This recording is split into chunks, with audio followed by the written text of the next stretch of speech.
Witch. Sila ay gumagamit ng magic spells at nagtatawag ng mga spirits para matulungan sila sa kanilang mga ginagawa. Pero ang mas madalas, ang mga witch ay ginagawa mga di kaaya-aya na gawain at ito ay ang devil's work. Ang mga witches na gumagawa ng devil's work ay madalas na gumagamit na tinatawag na black magic o itim na mahika. Kaya nilang gawin ang isang biktima na magkaroon ng matinding sakit o gawing baliw ito. At higit sa lahat ay kaya nilang pumatay ng tao sa pangungulam nila. Sa video natin ngayon, ating pag-uusapan ang isang kontrobersya na pangyayari na naganap pa noong 17th century. At ito ay tinatawag na Salem Witch Trials. Ano nga bang nakatagong kwento nito? Tara, alamin natin ang misteryo ng Salem Witch Trials.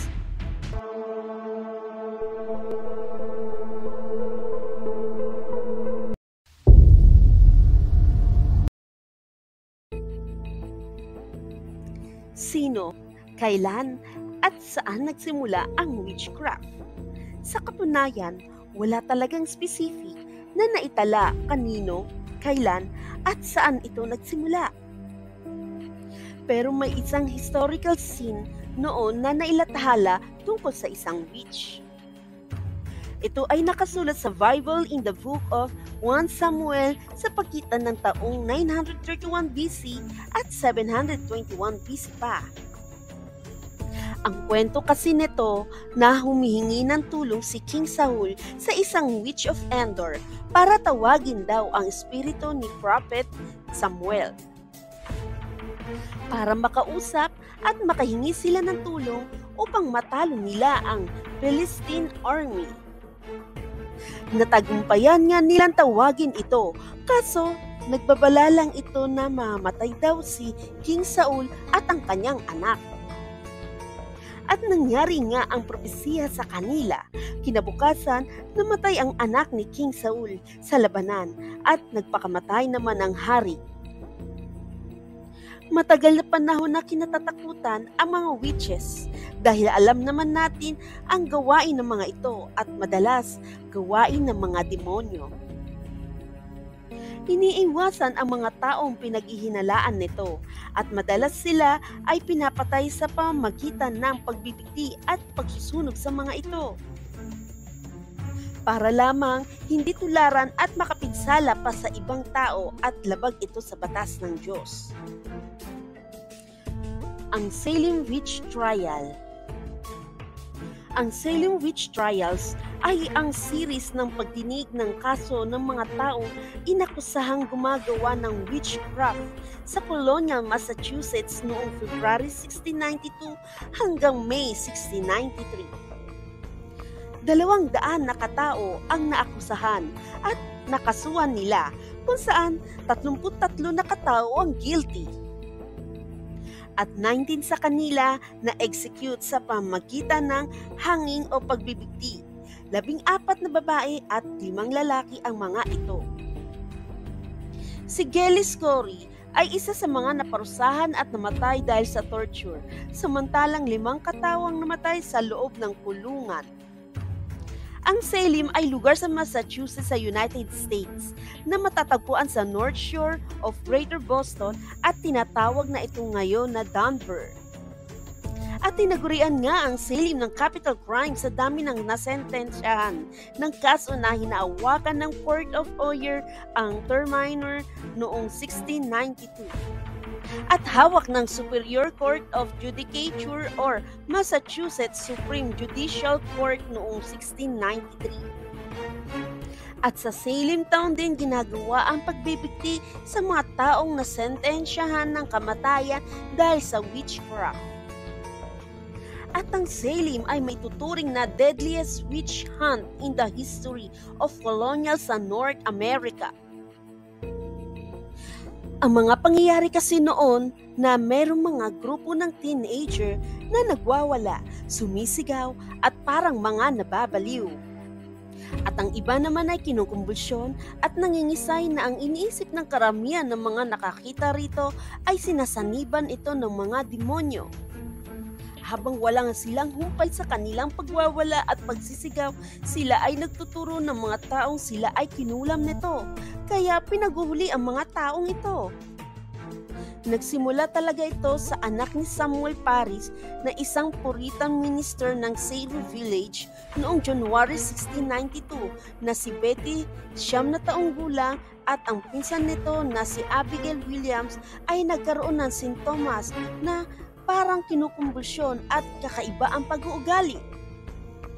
At hindi na magaganda ang mga pananalita nito at parang mga asong tahol ng tahol hanggang tinuro nila ang slave ni Samuel Parris na si Tituba at sinasabing sila daw ay kinulam nito. Ang pinakamatinding umakusa ay si Ann Putnam Jr., 12 taong gulang na batang babae na anak nila Thomas at Ann Carr Putnam na inakusahan lamang niya ang 60 na tao.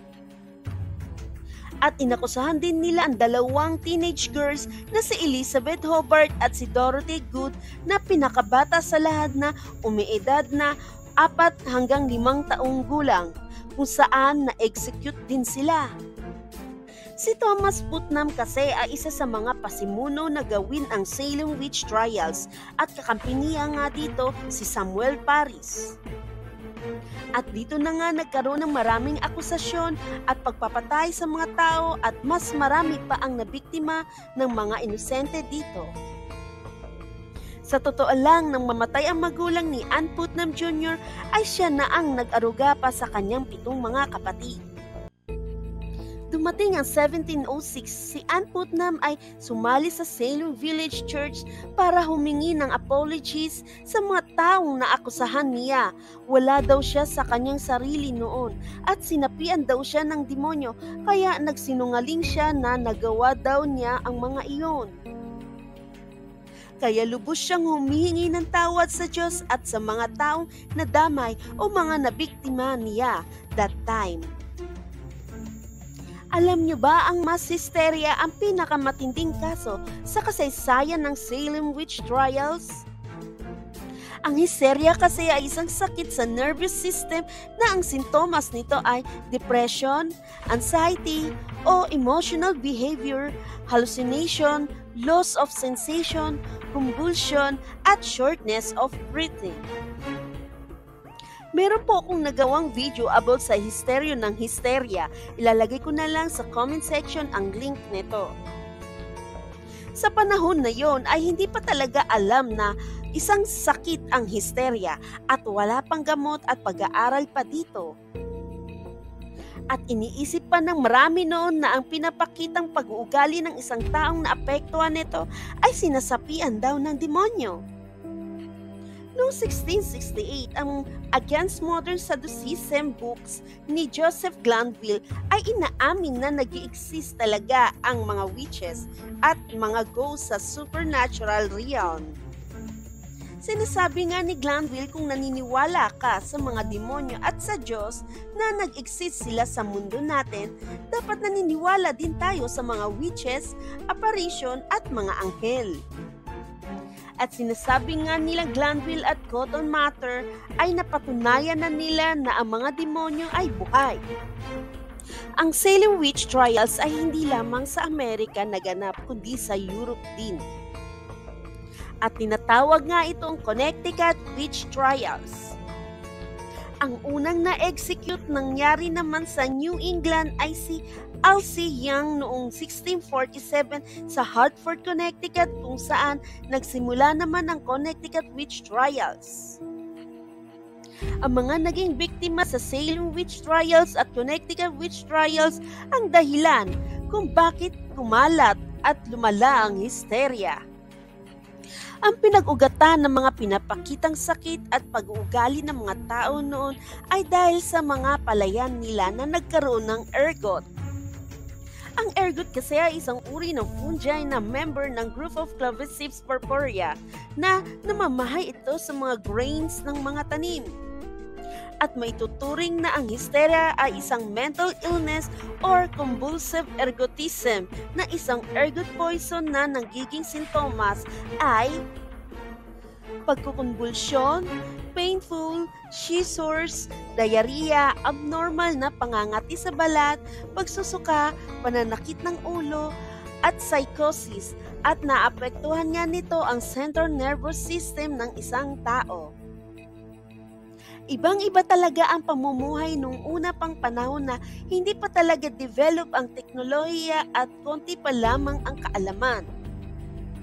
Sa katunayan, mali talaga ang ginawang hakbang ng mga namumuno noon sa pagdeklara ng ganitong pangyayari na hindi muna pinag-aaralan ng mabuti.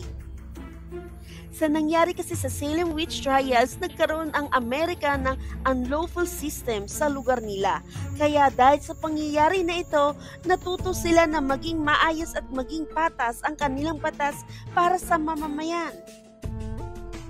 Sa katunayan, sa bansa natin ay maraming naniniwala sa mga mangkukulam at normal na ito sa atin. Pero may mga bansa talaga na pinagbabawal nila talaga ang witchcraft. At isa na dito ang bansang Saudi Arabia at sa kanilang bansa pinagbabawal ito, labag ito sa kanilang relihiyon. Hindi lamang sa bansang Saudi Arabia pati sa mga karatig na bansa nito na Muslim country din at labag ito sa kanila.